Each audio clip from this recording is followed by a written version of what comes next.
Ya, lalu bagaimana dalam kondisi PTM 100% yang saat ini kondisi untuk penyebaran subvarian BA4 dan BA5 masih menyebar di Indonesia? Kita akan berbincang, sudah bergabung bersama saya ada Bang Taga Rajagah, Kabid Humas Dinas Pendidikan DKI Jakarta. Apa kabar Bang Taga? Baik, saya belum bisa mendengar audionya, boleh dicek Oh, kembali? iya, iya, iya. Alhamdulillah. Siap, Mas. Baik, kemudian juga ada Mbak Mas Dalina Pane, epidemiolog. Apa kabar Mbak Mas Dalina? Baik, Mas Ishak. Selamat malam, Pak Taga, Mas Ishak. Baik, selamat. Assalamualaikum, Mbak. Waalaikumsalam warahmatullahi wabarakatuh. Baik, saya ke Bang Taga. Bang Taga, ini tahun ajaran baru dimulai, kemudian bagaimana ketentuan dan pelaksanaan PTM 100% di DKI Jakarta? Prosesnya bagaimana, Bang? Baik, kebijakan PTM untuk Dinas Pendidikan DKI Jakarta ada 5 hal yang perlu saya sampaikan. Yang pertama bahwa PTM itu diikuti oleh 100% peserta didik, baik dari tingkat dasar sampai dengan SMA SMK. Kemudian hari belajarnya pun 5 hari, lalu durasinya untuk SMP 32 jam sampai 38 jam pelajaran, kemudian SMA 38 sampai 42 jam pelajaran. Yang keempat, prinsip pembelajarannya tetap di masa pandemi COVID-19 ini kita antisipasi dengan hepatitis akut, artinya protokol kesehatan tetap kita jaga, teman-teman kepala sekolah dan para guru juga mengawasi betul. Lalu yang terakhir, kondisi adaptif kondisi pandemi, artinya ketika bicara PTM 100% di sekolah, itu benar-benar prokesnya dijalankan oleh semua guru. Ini sudah menjadi kesepakatan kita, karena kondisi DKI Jakarta masih level 1 atau 2 gitu ya, sehingga kebijakan Dinas Pendidikan seperti itu. Masih menggunakan masker di dalam kelas, Bang? Ya, ketentuan demikian, artinya bahwa harapan kita bahwa pembelajaran itu walaupun di kelas tetap menggunakan masker. Baik, Bang, ini kan sepertinya agak saya bilang agak berlawanan begitu ya, ketika kita semua di luar ruangan boleh menggunakan masker, terutama anak-anak yang melakukan proses PTM 100% ini begitu kan. Tapi ketika di dalam ruangan mereka menggunakan masker, apakah ini artinya seperti sama aja gitu, Bang? Ya, artinya begini, kalau di dalam ruangan itu kan interaksi mereka lebih intens ya, ruangnya lebih kecil, kemudian juga khawatir, kan kita tahu bahwa penggunaan masker fungsinya adalah menghindari droplet yang terjadi dari percakapan antar teman atau dengan guru. Kalau di luar ruangan itu memang ada anjuran dibuka karena memang udah bebas gitu ya. Maka kebijakan kami untuk di dalam ruangan masih menggunakan agar apa? Paling tidak mereka sudah terbiasa ketika pandemi COVID yang kita laksanakan PTM terbatas itu ya, sudah terbiasa. Nah, saya tinggal penyesuaian saja atau habituasi yang perlu dipantau oleh para guru. Baik, saya ke Mbak Mas Dalina. Mbak Mas Dalina Pane, ini PTM sudah 100% di sejumlah wilayah Indonesia, namun di satu sisi ini kita juga masih menghadapi penyebaran subvarian Omikron yang makin meluas begitu ya. Yang saya tanyakan bagaimana menyikapinya? Apakah kita ini sudah layak begitu untuk memulai PTM 100% di bulan Juli ini? Baik, jadi saat ini, hari ini sudah diumumkan satu subvarian baru masuk lagi ya, BA2.75. Itu merupakan generasi kedua dari BA2. Jadi kita punya triple mutan, ada BA4, BA5, dan BA2.75.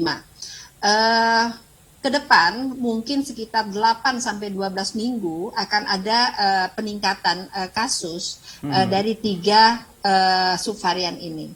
Tetapi kita diuntungkan bahwa ketiga subvarian ini relatif tidak virulen atau tidak ganas. Tetapi walaupun demikian tentu kita harus waspada. Kalau kita lihat memang angka kematian masih terkendali, tetapi tentu mencegah agar laju transmisi tidak berlanjut terus itu merupakan tugas kita semua. Menggunakan masker, Bapak Presiden sudah membuat revisi terhadap kebijakan penggunaan masker di luar ruangan. Saat ini di luar ruangan maupun di dalam ruangan kita diminta kembali menggunakan masker. Jakarta memiliki standar pengendalian terbaik di Indonesia. 70% dari testing kita itu ada di Jakarta, sehingga Jakarta ini bisa kita baca laju transmisinya. Baik. Memang ada perbedaan antara PPKM yang diumumkan oleh pemerintah, PPKM